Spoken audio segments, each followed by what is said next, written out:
So it's my pleasure this evening to introduce to you the final lecturer in our series, Sarah Whiting. Sarah was actually my thesis advisor for my MArch, so it's a real pleasure and an honor to get to introduce her in no way intimidating. It's totally not. So Sarah Whiting is Dean and William Ward Watkin Professor at the School of Architecture at Rice University. She's a writer, theorist, teacher, and practitioner of architecture whose work in each of these realms maintains an incredible clarity and optimism while acknowledging the open-ended nature of our discipline and practice. Her work often engages the relationship of architecture to its public audience while also speaking frankly within the discipline about the current and future state of architectural discourse and production. Sarah's writing and editing has been widely published in places including Assemblage, Log, Praxis, and Any, among a whole group of others. She is concurrently completing a book, Superblock City, Chicago's Elastic Grid, and is the founding editor of a new architectural book series with Princeton University Press entitled Point, which the first one is just on its way out. It's out right now. It's the Sylvia Lavin version. Before her recent appointment as dean at Rice, Sarah taught most recently at the Princeton School of Architecture and the Harvard Graduate School of Design. She has taught as well at the University of Kentucky, at IIT, and the University of Florida. Sarah Whiting's past professional experience includes work with OMA in the Netherlands, where she was a principal designer for the Eurolille Master Plan. And in 1999, Sarah co-founded WW with Ron Witte. WW's work includes the recently completed Golden House in Princeton, New Jersey, the Drama Division renovations for the Juilliard School in New York, and the Museum of Art and Design at San Jose State University, again, among many others. In the Go Figure exhibition at UCLA, WW describes their projects as systemic figures, which productively synthesize form, program, and technology. Through this approach, WW skillfully encourages possibility and potential by persistently striking a fine balance between specificity and a certain kind of ambiguity. The firm's work has received numerous awards and commendations, including a Progressive Architecture citation, inclusion in the San Francisco Museum of Modern Art's Design Collection, and selection for Architecture Magazine's Unbuilt Houses Awards. It is with this humble introduction that I introduce Sarah Whiting.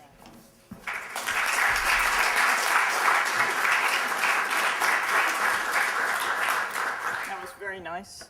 Anyone who wants to hear secrets about Anda as a student, I'll tell you afterwards. So, it's great to be here. I actually have several former students in the audience, and so I feel really old, which is a startling thing. Really hard to get used to, but it's great to be here. It's great to be here with the Marks, with the Jonathans. I'm glad there's only one Utaka in the world. Julia Zerniak. It's wonderful to be here, and thank you, Anda. Small advertisement for our school, where a day like today is actually the dead of winter. Just so you think about that. Any undergraduates, feel free to apply. What I'm going to do today is talk to you about a project that Anda referred to, which is my book project, and tie that into our practice. And that's in part that even though there are times when I feel like I have very separate worlds in my head of writing and practicing or deaning and cooking, I realize that it all actually is part of one approach to the world. And so I'm hoping that by combining these two things, you'll understand why they aren't quite as disparate as they may at first seem. So as Anda said, the book that I'm working on is on the Superblock in Chicago. And so I'm very intrigued just by this term super. It's the most elastic of superlatives. It conjures up vast scale, vast size, and vast significance, as well as the limitless powers of cartoon characters and utopias. Already in 1835, so you can see I'm a historian, already in 1835 in his book Democracy in America, Alexis de Tocqueville noted the political expediency of such terminological elasticity. Democratic citizens will often have vacillating thoughts, de Tocqueville wrote, and so language must be loose enough to leave them play. As they never know whether what they say today will fit the facts of tomorrow, they have a natural taste for abstract terms. An abstract word, he continued, is like a box with a false bottom. You may put in it what ideas you please and take them out again unobserved. It's a really fantastic passage in the book. This idea of the power of abstraction and a perfect elision of abstraction as a visual architectural device and abstraction in terms of language. So it's useful to recall de Tocqueville for two reasons. First, for his recognition of this potency between abstraction and meaning, and second, for his acknowledgement of the tension between American individualism and the collective. It's just a tension that marks our urban realm most particularly because of its proximities, its densities, and its heterogeneities. On the first page of his analysis of the political mores of the United States, de Tocqueville wrote, "A great democratic revolution is taking place in our midst," whereupon he proceeded to identify specifically significant tensions that were within the American democracy, that he observed within American democracy. So one of these tensions was the effect of collective social, political, and professional associations on civil society, and I'll come back to that later in the talk. The second was the relationship between individualism and self-interest. And then the third was the provisional, mobile, and fluctuating quality of the lives of democratic citizens. And so these are qualities that he spots specifically within the American context, and I think they're extremely important to keep in mind. They spotted in 1835, still relevant today. So to speak very broadly for a moment, these tensions between the individual and the collective and the effects that they had upon the meanings that we choose for our abstractions is pretty much the primary topic that interests me in my writing and in our practice. I'm particularly interested in the public scale. So how does a city absorb programs that don't fit neatly within a single lot? How does an architect design for the common good? How do these questions get answered or even addressed in a democratic society that's based so squarely on individual rights? How does large-scale property get acquired, and how do people agree what to do with it? These are the questions that interest me and always have in my writing and in our practice. So I'll engage these topics today by speaking in part of my book project, speaking partly of my book project, which focuses on a particular historical moment of the American superblock and its repercussions for today's city. And I'll also speak very briefly about a couple design projects in our office as a way of showing how these interests are tied together. So in short, these questions are at once historical and I would say incredibly current. So going back to abstraction's deliberate elasticity, during America's rise to world power in the 1940s, these same tensions between the individual and the collective profoundly influenced architectural as well as political efforts to articulate a new public domain. So that was a period, and this is what I researched my dissertation on, was really this period in the 1940s when America rose to ascend the international stage and had to sort of figure out what language of architecture would go along with that new role. How does one create an architecture of this new democracy? So before, during, and just after World War II, despite fears that abstraction was a potentially hazardous Pandora's box, architects, writers, politicians, and economists created an entire landscape of Tocquevillian interlocking boxes with false bottoms.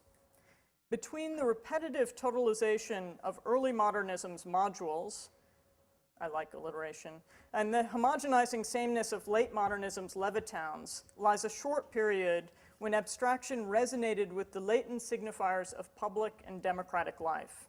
It was a moment when the very possibility of architecture even having a resonance was called into question in a debate over architectural abstraction, modernist monumentality, and the possibilities of what could be called the public individual. In his 1935 address to the American Writers' Congress, the American critic Kenneth Burke carefully distinguished the term people from the term worker or masses, which is a distinction that differentiates our mid-century modern experiences from those in socialist or social democratic contexts. And here you have, this is, I'm cheating a little bit because this is a little bit earlier, but it's such a great photo. It's Arthur Mole, who was a photographer. He did these, what he called these living photographs. So this is called Sincerely Yours, and it's 21,000 troops who in 1918 actually gathered together, and he photographed them from this big tower. There was a fire tower. This is somewhere on the Hudson. And he was barking out instructions from above, move a little left, move a little right. So this is the idea of essentially a mass of people who form an image together. So to get back to this distinction that in 1935 Kenneth Burke was making between the people and the workers or masses. So our post-war aspiration, unlike that in Europe or say in the USSR, our post-war aspiration was less to revolution than to articulation. That is to say, an articulation of a democratic public. Burke also noted that the symbol of the people has the tactical advantage of pointing more definitely in the direction of unity. In other words, the American sort of terminology of this period in terms of speaking of the people as opposed to workers or masses was in a way of sealing a sort of singularity of the public realm. So here you can see that this mass of people, or I shouldn't use that term if I'm talking about Burke, but this demonstration of people is made up of individuals, but those individuals really aren't distinguished in the large picture, as it were.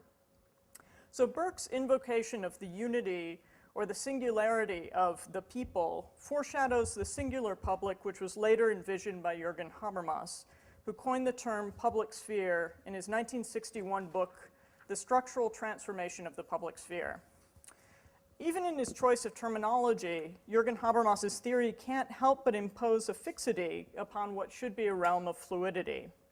A sphere has a geometric purity and wholeness that the actual public realm really can never possess. While criticized for its singularity, Habermas's theory of a public sphere has provided a productive springboard for attempts to theorize what the public realm is if it isn't so singular.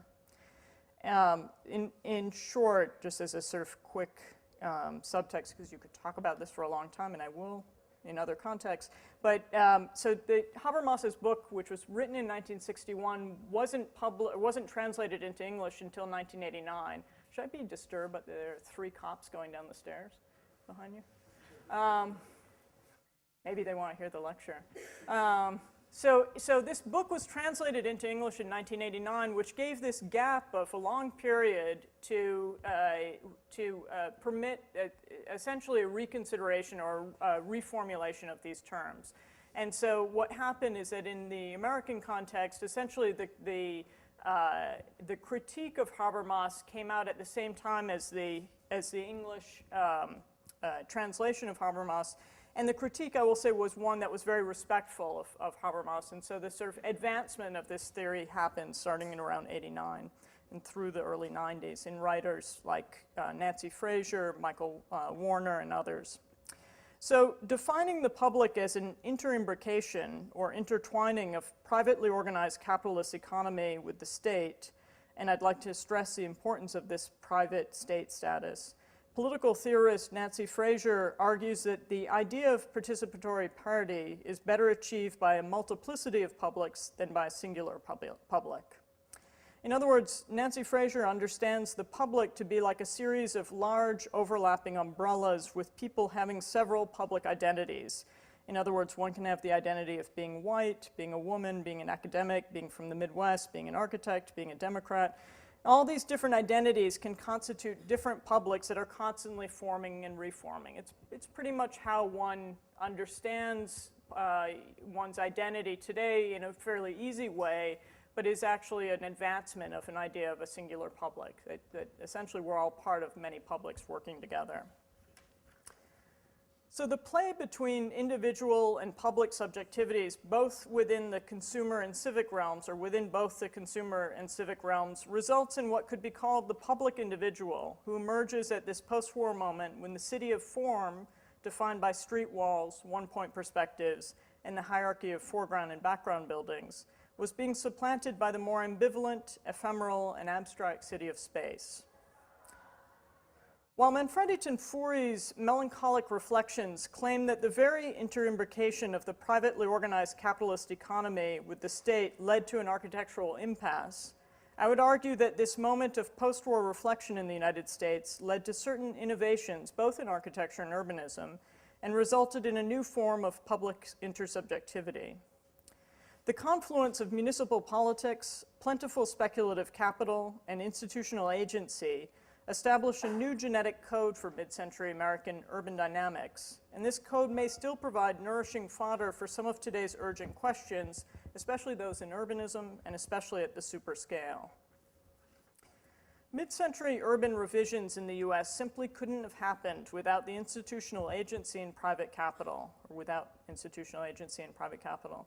For the next section of this talk, I'd like to focus on an example that demonstrates that invention could still occur and that even with capital and institutional involvement, the community could still play a role.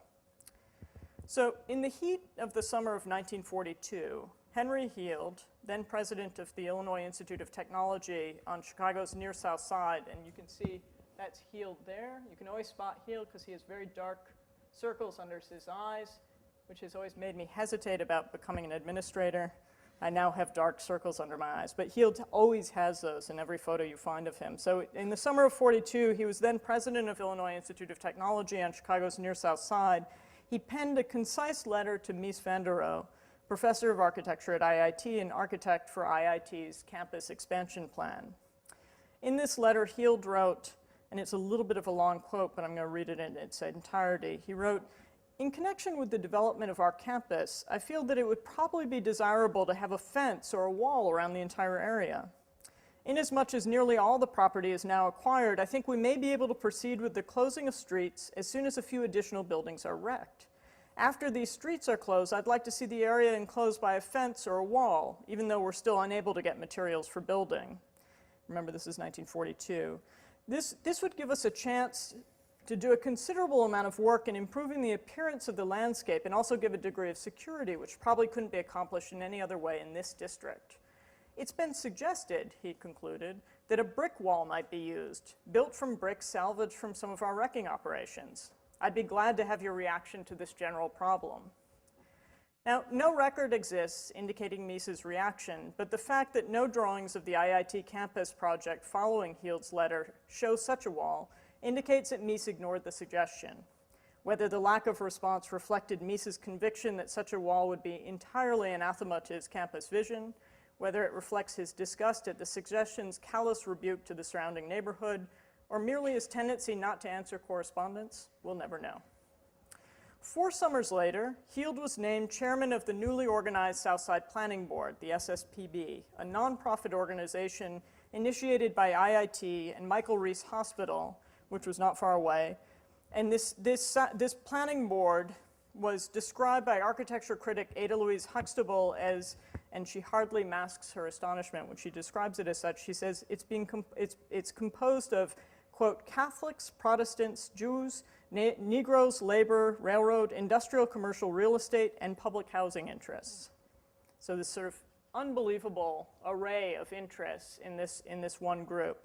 They were all focused on the replanning of a 7-square-mile area of Chicago that surrounded IIT.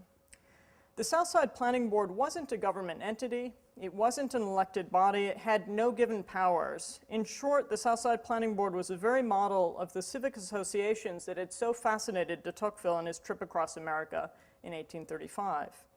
As de Tocqueville had noted, these uniquely American organizations enabled, channeled, and masked various interlocking regimes of economic and political power. The resulting Near South Side plan, developed and partially implemented over the span of about a decade, transformed the area that Huxtable pointedly called the largest slum in North America into a neighborhood of superblock campuses.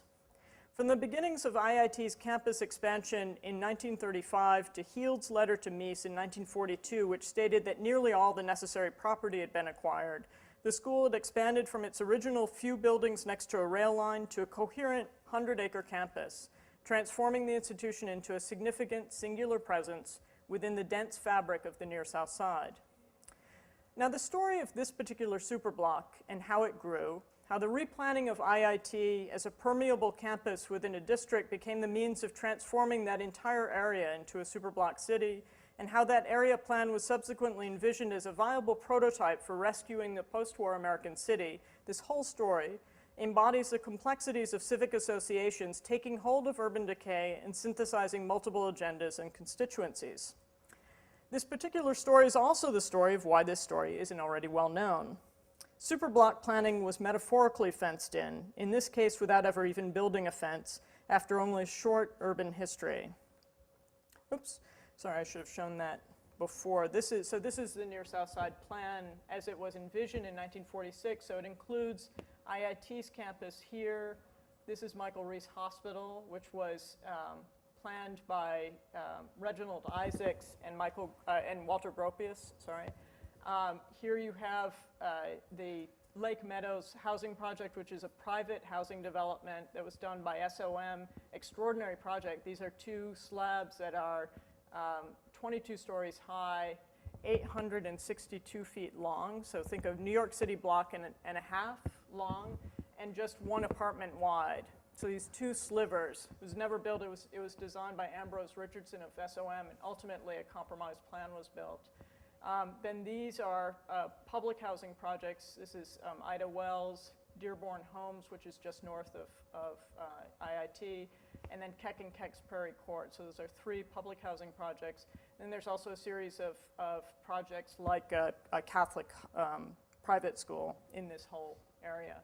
So it was a series of these campuses or superblocks, all sort of interspersed within the Chicago grid, just south of the Loop, which is just up here. Oops, and sorry, I didn't mark these slides clearly. So this is the original IIT campus, which was two buildings, the Armour Institute of Technology. So that's what the original campus was, and then that's the plan as envisioned by Mies in the 30s.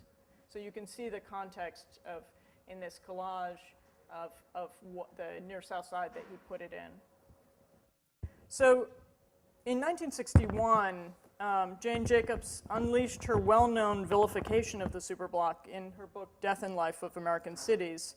By 1972, when Oscar Newman published Defensible Space, the superblock was being directly fingered as a leading cause of urban crime, which was an accusation based on bias and a distortion of its aborted history that continues to the present day in the popular press. So I'm a defender of the superblock if you haven't picked up on that. So what exactly, though, however, we should pause for a minute and sort of figure out, well, what really is a superblock? And at that moment, I would say take heed of de Tocqueville's warnings about abstractions, because it's precisely the term's elusive qualities that render it at once terrifically appealing and also terribly perilous. So the Oxford English Dictionary lists the first published usage of the superblock as occurring in 1928, which was in reference to Clarence Stein and Henry Wright's project for Radburn, New Jersey. As envisioned, and the constructed town plan, as I'm sure you know, was ultimately compromised by the onset of the Depression, but here's the original plan. So as originally envisioned, Radburn superblocks were described in the press as extra large Manhattan blocks. And this was a description in the press, which is one of my all-time favorite quotes. So they said, take a New York City block, 200 by 600 feet, and pump ambition in it to lead a better life until it expands to 10 or 15 times its present area, say till it measures over 1,000 feet on one side and nearly 2,000 on the other. This amazing quote, this idea that you take a New York City block, pump ambition into it, as if a New York City block could have any more ambition in it, and you displace it to New Jersey, and you have a more successful city. So with this single short description, the paradox underlying the superblock reveals itself. So while decidedly urban in its terminology, block was first adopted to reference urban property platting in the Commissioner's Plan for Manhattan in 1811, the word superblock originated with a suburban plan that looked for its inspiration more to Ebenezer Howard and Raymond Unwin's Garden City movement than to Manhattan. In his 1971 article, The Superblock, which remains to this day one of the only texts to consider the topic, architectural theorist and my own personal hero, Alan Colquhoun, defines the superblock in economic terms, explaining that it consists of large pieces of real estate, each of which is financed and organized as a single entity. Colquhoun goes on to underscore that there's no consistent formal characteristic qualifying the superblock. He writes, the size of each unit is not determined by any single physical factor. It may be limited by the existing street pattern, it may consist of a single building or a group of buildings, but however individual cases may differ, there's always one common factor: the enormous reserves of capital that exist in the modern economy, which enable either private or public agencies, or a combination of both, to gain control over and make a profit from ever larger areas of urban land. And remember, this is precisely the topic that interests me, this idea of how do you have control, or how do you even envision the possibility of large parcels of land in the city? Colquhoun's definition is consistent with a more generalized critique of the post-war city that focused particularly on the ties that occurred between urban development and capital. So here we return to Tafuri. For example, Jean-Luc Godard's film 2 or 3 Things I Know About Her, which premiered in 1967, depicts that part of the Paris region that underwent massive change in the years that followed World War II. The film contrasts lively street scenes of the older sections of Paris, which were all shot from a walking person's perspective. It contrasts those sort of very animated and very personal one-point perspectives and just views of walking through old Paris. Contrasts those with the more desolate aerial views of the recently constructed urban landscape of slabs on plinths, which underscore the anonymity of the more modern Parisian metroscape. Throughout the film, a foreboding voiceover allies capitalism with urban anonymity and the loss of autonomy, underscoring the point that it's the government, after all, that exerts control over the city's superblocks, vast bundles of urban land that represent power and its lubricant, money. The superblocks depicted in 2 or 3 Things were all housing. They were all vertical slabs with low horizontal plinths, offering a transition between the static spaces of living and the dynamic spaces of automobile infrastructure. Though the film's urban landscape shares some similarities with scenes of American urban renewal, and here you have, I think, one of the best shots in film ever, which is an urban model made of stuff from the supermarket. So this is the model of the area that's being described in the film, and this is a scene from the film. Though this film's urban landscape shares some similarities with scenes of American urban renewal, Godard's voiceover really can't be applied to the American example for the simple reasons that cities have not played the same kind of role within our nation's social imaginary. So unlike France or the rest of Europe, in the US, governmental policies have had more ramifications on the suburban rather than the urban landscape.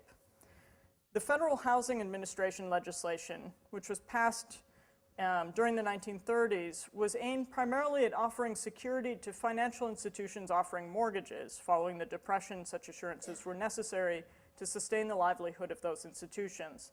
And we now know the story of how those mortgages have carried out. So this legislation had the added effect of encouraging suburban single-family housing.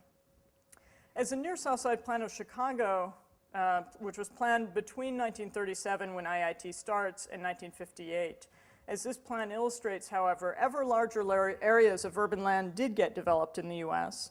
These large urban insertions offer a different model of the superblock than their European counterparts. Rather than being the product of governmental policies, these superblocks included housing, but they were also seats of institutions, that is, universities, hospitals, and other large-scale entities that allied themselves with business, the community, and still other institutions in order to redefine the post-war American city. Such entities define the very fabric of civil society and constitute the formalization of de Tocqueville's prophecy. So part of what I'm arguing is that the institution plays an enormously important role in the post-war American city, and it often hasn't been recognized. And here you see, again, IIT, and then this area of Chicago that was replanned during this time. And here's another view of that area. So this plan included, as I said, in addition to IIT and Michael Reese Hospital, a Catholic school, public housing, private housing, some commercial amenities. It offers a complex, evolved example of this model of private visions for public ends, or more complex model of it. So between the manufacturing city of the late 19th century and the city of tourism and culture of the late 20th century lies a short period that one might call the city of institutions. Institutions, so universities, hospitals, and housing blocks, offered a possible antidote to America's urban decline during and after World War II. The Southside Planning Board was an alliance of faculty and administration from IIT and the University of Chicago, business leaders from Chicago's Loop, neighborhood clergy, community organizers. and others, residents. So rather than following the isolationist model of suburban superblock planning like Radburn, the near South Side's decidedly urban superblocks were extroverted and permeable, both formally and administratively. So you can see here, formally, none of these blocks were surrounded by fences. It was a fairly permeable, the whole area was being treated really as one idea. Probably can't see that well, but in fact, this is tinted green in this plan where the idea is that almost the entire thing is green. And there was this assumption that it's a form of a green carpet, not so much with towers, but with lower buildings that collected them all together. So already in Democracy in America, de Tocqueville had described how such associations and the associations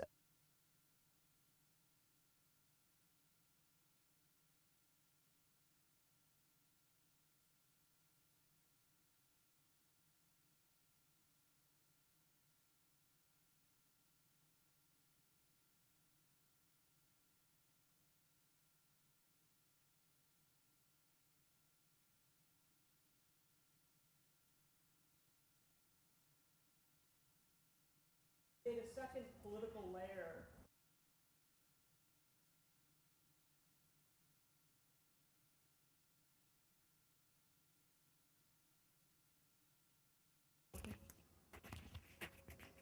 Is that working? Yep. Okay, good. Nice. Can't get out of it that easily. All right. So he was writing that Americans are forever forming associations. These associations are not just commercial and industrial associations, and this is being written in 1835. They're not just these commercial and industrial associations in which all take part, but other kinds of associations, all of 1,000 different kinds: religious, moral, serious, futile, very general, very limited, immensely large, and very minute. So we tend to divide the world of urban change into that of public initiatives and private ones, and then public-private partnerships. But these categories don't really accommodate this funny world of associations that really constitutes our civil society. This ambiguous and intervening world of often vague, sometimes shadowy associations has an enormous relevance in present-day terms. As de Tocqueville exclaimed, a government could take the place of some of the largest associations in America, and some particular states of the Union already have attempted that. But what political power could ever carry on the vast multitude of lesser undertakings which associations daily enable American citizens to control? So he's recognizing essentially the power that these associations, ranging from the Lions Club to, as you see here, women's clubs, what role they play in American society, and that this is a role that's never really acknowledged in terms of governmental impact. He acknowledges this in 1835. It continues on today, I think in ways that we don't tend to really pay attention to. So as we face the renewed challenge of large-scale urban change, changes such as massive redevelopment, shifting demographics, et cetera, we really have to accommodate and reinvigorate rather than eviscerate this integral layer of civic associations. In other words, I'm saying we have to pay attention to them. That's the easier way of saying it. At the same time, we can't fall into the trap of relying solely on such only apparently spontaneous initiatives, whether those questionable versions such as faith-based funding or the more nefarious local mafias such arrangements can generate. Systemic corruption is an outcome of the latter, while governmental neglect and failure to meet the larger systemic problems is a not accidental outcome of the former. For if it becomes the sole means of urban change, that layer will no longer have the role of instigator. It'll be forced to shoulder the entire burden, which is, as the Near South Side example demonstrates, simply impossible and hardly desirable. So the notion that one should pay attention to civic associations, but one should also be wary of how these can polarize certain interest groups. So to return to the 1940s, the Near South Side Plan initiated legislation at the city and state levels that served eventually as a model for federal urban renewal legislation. While the actual construction of the Near South Side Plan was ultimately a compromised version of the board's vision, largely because of another effect of informal, if powerful, civic associations, which was that almost every primary figure who was involved in the Southside Planning Board networked their way into more prominent jobs in the Northeast, including Reginald Isaacs, who, by the way, worked on replanning Syracuse, who went on to teach at Harvard, and then Henry Heald, who became the chancellor at NYU before ascending even further to head the Ford Foundation. So it's essentially the people who were very much the basis of this, and I would argue that this would have only happened because of a series of individuals, powerful individuals, but since they dispersed, the plan sort of died partway through. So despite that early death, it still offers a viable model for institutions and superblocks in contemporary urban planning. The project offers a somewhat ambiguous plan made up of somewhat ambiguous formal tactics and shrouded in somewhat ambiguous but sincerely optimistic belief in a new and better city. Following the models of Kenneth Burke and de Tocqueville, our charge today is to reveal the strategic spots of these ambiguities, the possibilities which are encompassed in these boxes with false bottoms. Institutional superblocks, hospitals, schools, housing still offer interesting and viable boxes with perhaps untapped bottoms. These programs are mixed but still have dominant identities. They're semi-public and well-suited to campus development. They also house vested interests that feed off the city while simultaneously fueling it. And I would point out that I think actually that you all here offer a model of a university, and even particularly within the School of Architecture, a way of both feeding off of and fueling Syracuse. So it's actually a model that I think is already in place here.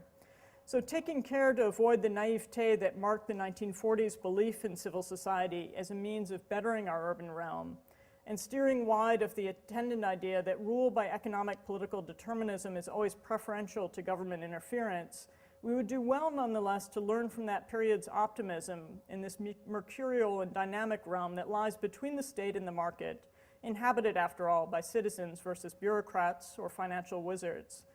Hidden within the hidden history of the superblock is all this and much, much more. Rediscovering such depth might revive that creative dynamic, renewing both governmental responsibility and civic autonomy.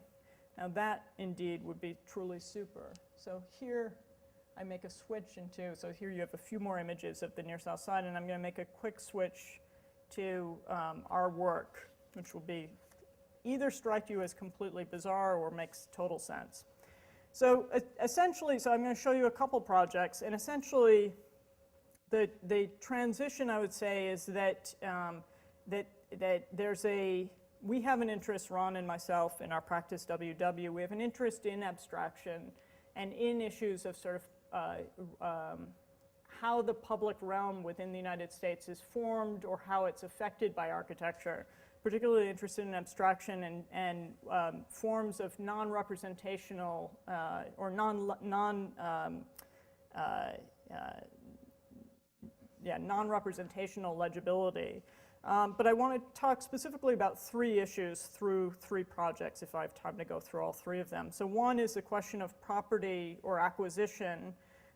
One is a question of legibility or form, and one is the question of access or programming. And these three questions or these three issues really cross across all three, and I would say they're all parts of my interest in the near south side. In other words, this idea of property acquisition and the large project, the question of legibility or the sort of visibility, let's say legibility of a public realm and what that means in the States, and then the question of access or how that's programmed. So this first project was a competition that we entered for a sound barrier, a noise barrier that would be to the side of Schiphol Airport in Amsterdam. Now, this is an airport many of you know as a hub of Europe, and this was for an area that's right off of a runway that, because of the sound, this area couldn't be developed. And essentially, the call was for a sound barrier, just a noise barrier near this runway. And we almost didn't do the competition because, frankly, what do we know about noise except that we don't like it? And then we saw in the brief there was one little part that said, well, if this noise barrier were successful, you could have about 2 million square foot of developable space behind it would be enabled by this. And that perked up our ears. I mean, 2 million square feet of developable space is pretty interesting. And so we entered this competition and essentially saw the logic of a building and of urbanism merged into one, so that the idea of understanding a logic, it's essentially an architectural logic at the urban scale, or one could say an urban logic at the architectural scale, so that scale of very large building or very small urbanism. We were intrigued by how one could solve a technical problem and thereby produce this developable area, and how one could develop the area while maintaining public access, and thereby not allowing this 2 million square feet to become entirely homogenized.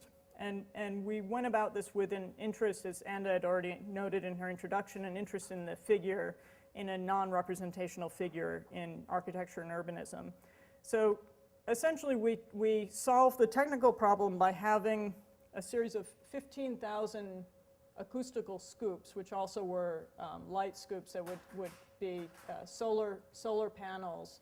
There would be these sound scoops that would pick up the sound with a sloped surface near the runway. And so that did all the heavy lifting, was the combination of this essentially creating a park that has all of these scooped surfaces, and you can see that here.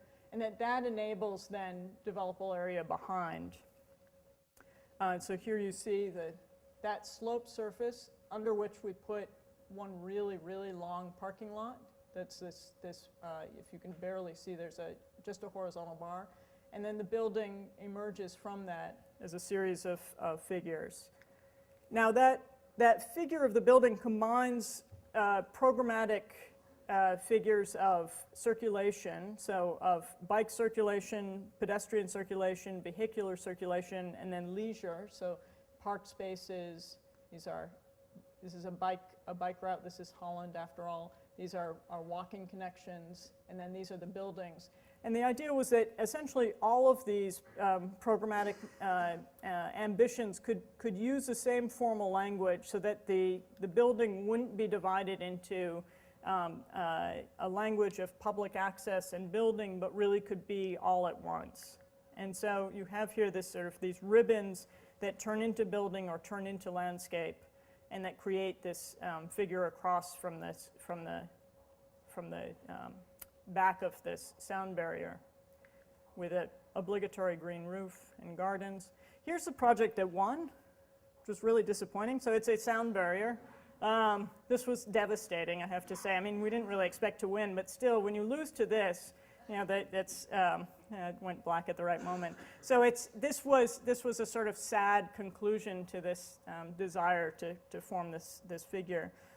So there's our project again. So another competition that we did this last summer, we did 2 competitions in Kaohsiung, Taiwan. And we essentially, so one was for a pop music center and maritime center. That's the first one that deals with the circle. And then the other one was for a port terminal. And I'm only really going to talk about the pop music center. So with this project, we were interested, so this is for a pop music center and maritime center that would animate part of Kaohsiung by taking an area around the water and putting this enormous pop music center there. And a way of Taiwan partly sort of seeing pop music as a new identity for urban revitalization. We were intrigued by the idea that media could offer a new identity to a city, specifically music, which is more and more a collective of individuals. And if you think of the number of people walking around with their iPods. So how do you create an urban identity on a tabula rasa, because this was on a water site, which is adjacent to an anonymous context. And we were interested in working with the idea of the contour or the profile, essentially, of a figure. So instead of the figure being essentially a legible form that creates an identity for the entire project, as in Schiphol, here it was very much focused on the pure figure of the circle and how that profile can play a role. How circles, so here you have that's the maritime project. This was the other project that we did, was the port terminal, where we looked at, I'll talk about that in a second. So just to give you very quickly, this is essentially 4 large urban projects that go together in our office as really understanding the idea of legibility at the scale of the city. So the circle in Kaohsiung in the Pop Music Center, the plus sign here for the port terminal, people, and then this was our project for the Toronto waterfront that we did with Stan Allen, where, again, like the logic of Schiphol, worked with this figure of ribbons and figures of loops and lilies, as we called them. So the idea of the circle as a profile that has a very fixed identity, how does that work with it when you insert that in an existing context or an existing logic? Is it something that completely cuts off and operates as a distinct piece, or is it something that distorts that context and starts to affect it? And we were interested in something that could have its own identity but could also tie into the existing context. With the port terminal, we looked at a similar idea of a strong figure or a strong profile, this time in section as opposed to plan, where we took the typologies of the plinth and the slab, put them together into a plus sign, and saw that as a section that had created different relationships. If you take the plinth and the slab and you merge them together, what kind of relationships then ensue in terms of putting these 2 typologies together? So both, essentially, we had a summer of high profiling last summer, and I'll just talk about this project, the pop music project. So this was, the site was this bay in Kaohsiung, so it was essentially tabula rasa site. And you can see the sort of anonymous context that surrounds it. And so the idea is, how do you put in something that has a legibility as its own destination, but also creates a new urban possibility in terms of these figures of these circles? How can they work together? And so you see here the combination of a logic of the buildings, which were all circular, and then the landscape here, which is something that joins them together. So when you get circles, as I'm sure you all know, are actually famously difficult to work and plan. Bertrand Goldberg did have a strong influence on us, but we didn't do pedal projects like Marina City. But the circle is pretty fascinating. When it gets to be a certain size, you can actually divide it up, and it can have its internal logic that's not so affected by that contour or perimeter, that profile of the circle. And so you can see here that we had, the plans all had their own identities, sometimes being affected by taking 2 circles, what happens when you merge them together, enough that the circle is transformed but not lost. So the logic of the circle remains the identity for the project, but different possibilities ensue. So an entirely autonomous world where the edge is defined by circulation in terms of the incubator that was part of the project, or the different auditoriums that were stacked in the project, the exhibit area, which is able to work as essentially a large open plan, and so on. And so this one device allows for a surprising amount of variety while giving a coherent whole to the figure of the city here along the water's edge. And you can see here that we deliberately took circulation to be able to go through, sometimes passing right through the projects, the different buildings, sometimes skirting around their edges, so that you're constantly in the urban context having differing relationships to these buildings. So this is sort of just a flattened isometric that shows just how the public access exists in the city and how some of the circles end up being just landscape. An idea. It was very yellow.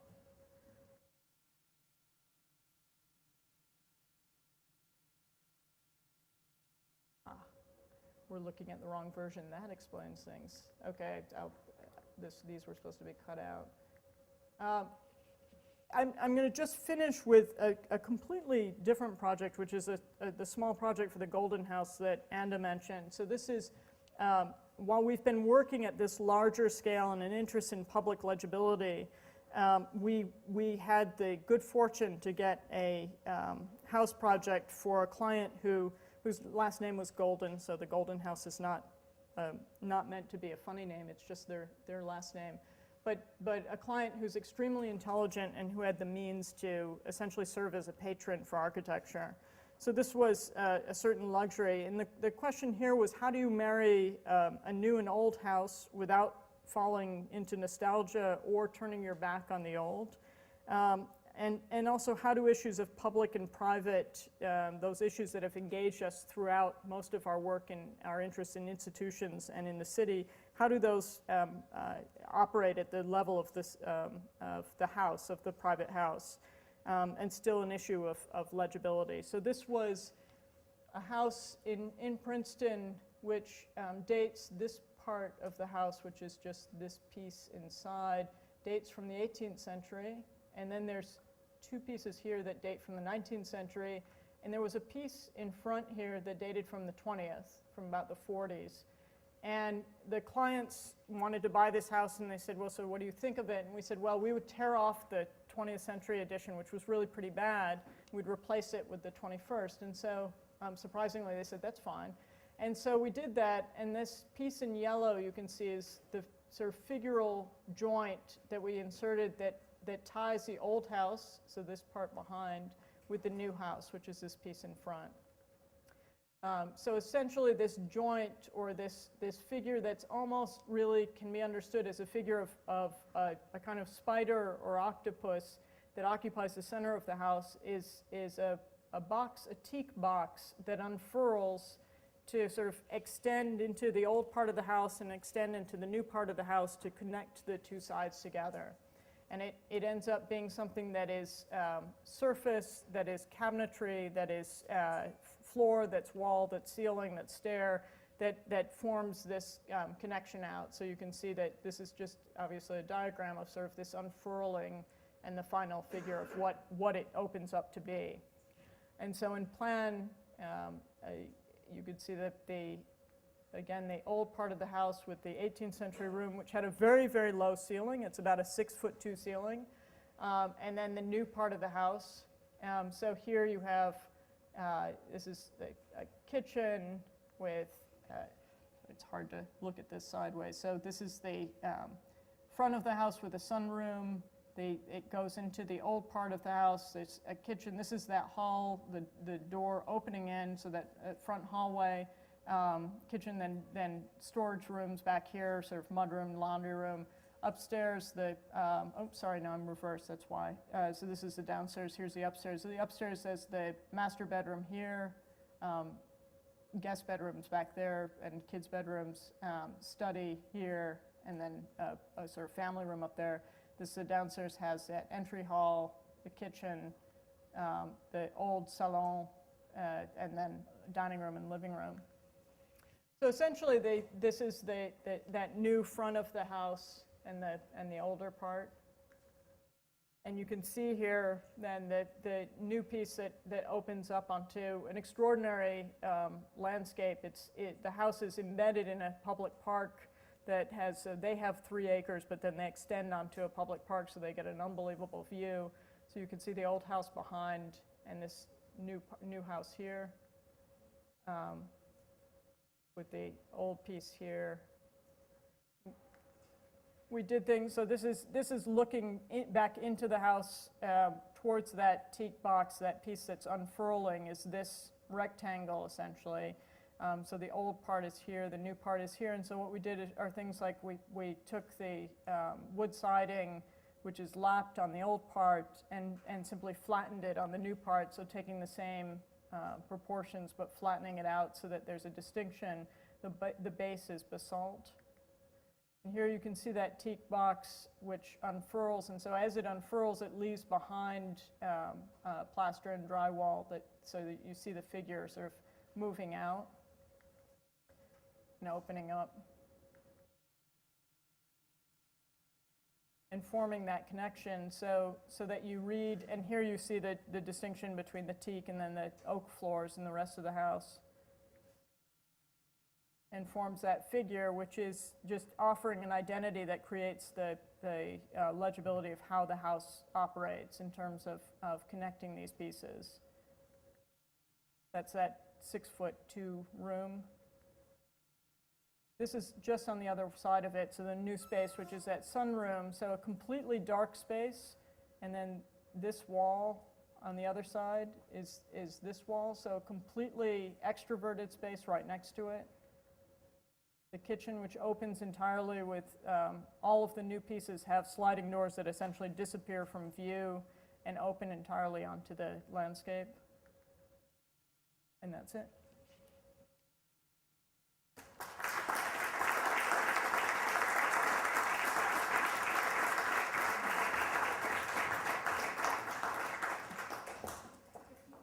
I'm happy to take questions. Hey, Brendan.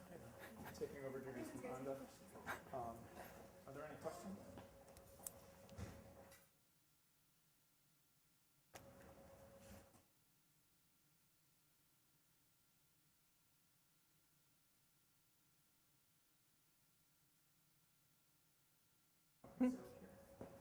Sarah, it's very good to see the work, see the built work, and I know some of the earlier institutional projects and their aspirations for changing institutional cultures, so it's very, very good to see the work at the scale of the city, both in a kind of historical mode and analytic mode, and then to see the work on a much finer grain applied to the circulation and the use, the very particularized use within a house. How have you been able to adjust to those shifts in scale in your own practice? For instance, if Skipol were to have been built, or any of the larger scale projects have been built, how do you see those kind of two poles affecting each other in your work? I think that's a good question. I think that Skipol for us was very abstract in a certain way, right? And if an exercise where I think we would have been blown over if we had won it, right? I mean, and so in a certain extent, we were deliberately using it as an argument to say, well, if we were to sort of a polemic about the city and the large scale, I think that with the Kaohsiung, the pop music project, where the plans really are worked out, there's a shift, and I think it's in part because of the Golden House, spending that much time on that project, and also the planning. I didn't show Juilliard, which isn't built, but is all ready to be built once Diller, Scofidio, and Renfro give up a little of their spending for that project. We might be able to actually have money left over for it, but that's another story. So but essentially the excitement over what you can do just when one material meets another material, which the Golden House allowed us to do, was really sort of obsess about it had to be extremely precise because the ceilings were so low in the old section, and we didn't want the ceilings are obviously higher in the new section, which meant that we had a hard time putting these two together without creating a very weird Frankenstein. So everything is compressed within the section of the ceiling, essentially. So very, very precise technical problems offered some new solutions. And I think that you can see then in the plans of the Maritime Center, even though it's a very, very big scale proposition and still sort of polemical, I think it's actually entirely realistic for us. Ron might disagree and say that he could easily have envisioned Schiphol built. I'm not sure I could have. So even though I like it as a project. So, but I think it's a good question. I think that scale change allows you to think about some of the real opportunities of building in architecture and how they can affect even the most polemical scale and vice versa.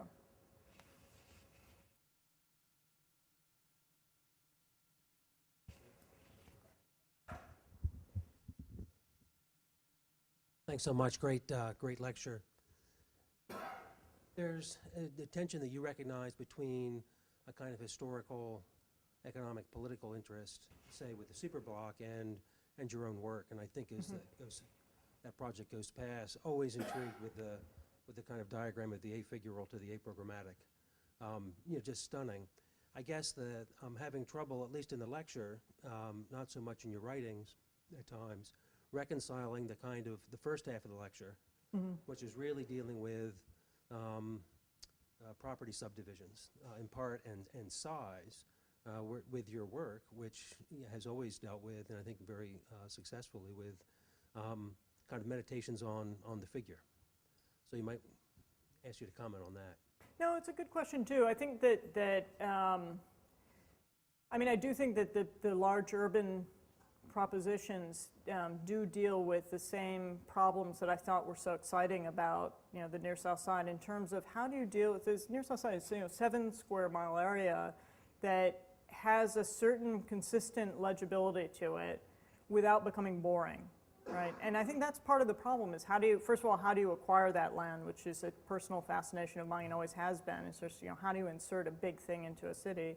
But then how do you when you build that much space all at once, how do you make it work without it seeming false in certain ways? And so I think there is more consistency across those two. I mean, I think that the sort of clients for all of the work that I showed, even the competitions, would enable the big projects. So in terms of Calhoun's argument, that the land acquisition is easy, it exists already in terms of those. But I think part of my interest in the political and the economic argument of that scale push us to precisely this issue of how do you avoid homogenization and sort of the hegemonic of those large parcels.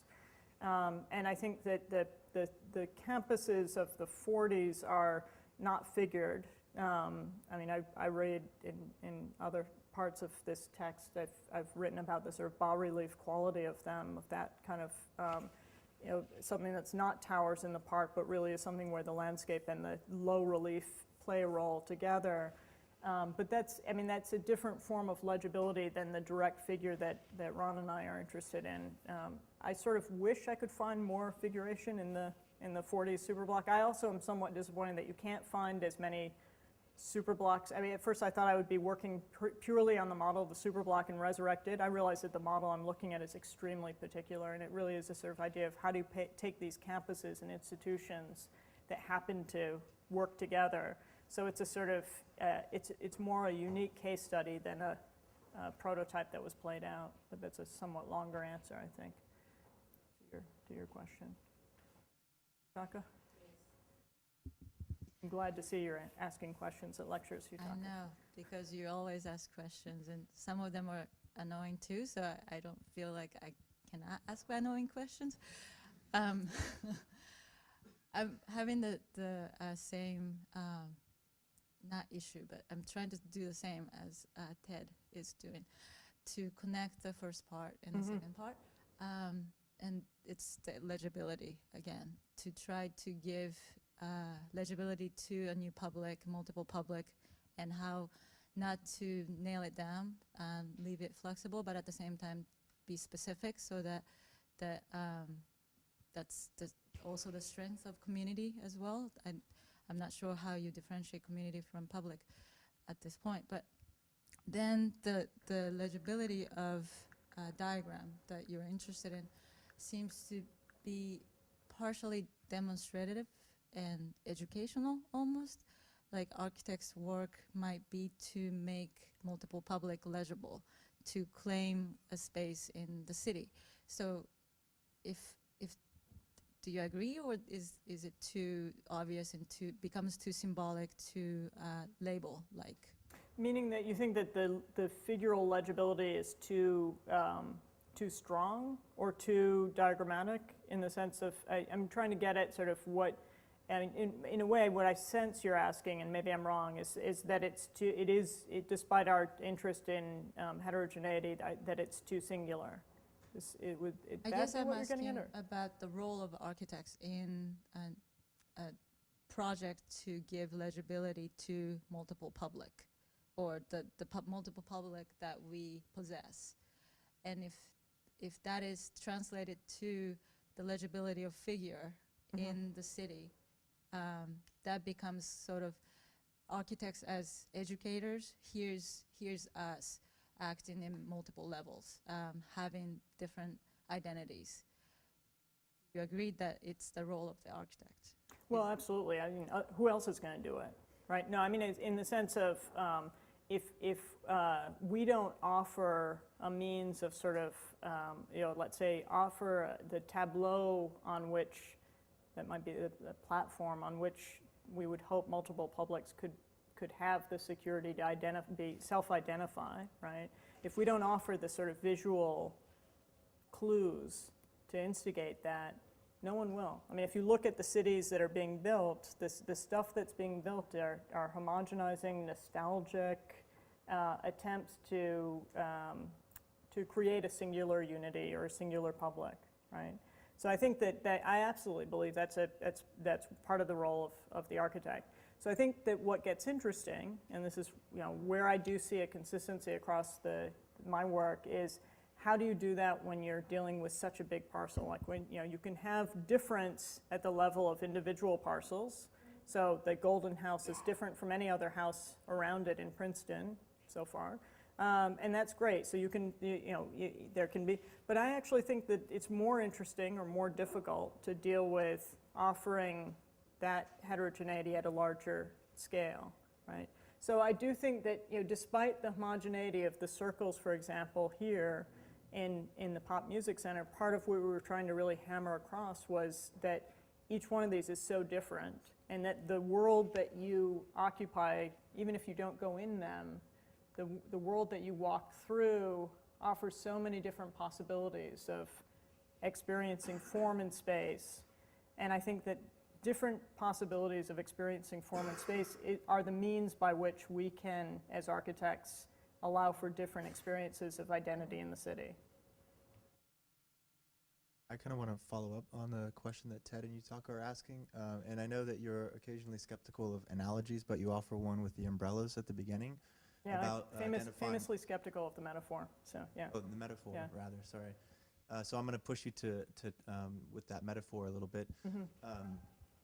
Because I see a similarity in this project and also the house project with this idea, or actually a split between identifying territories through the figure.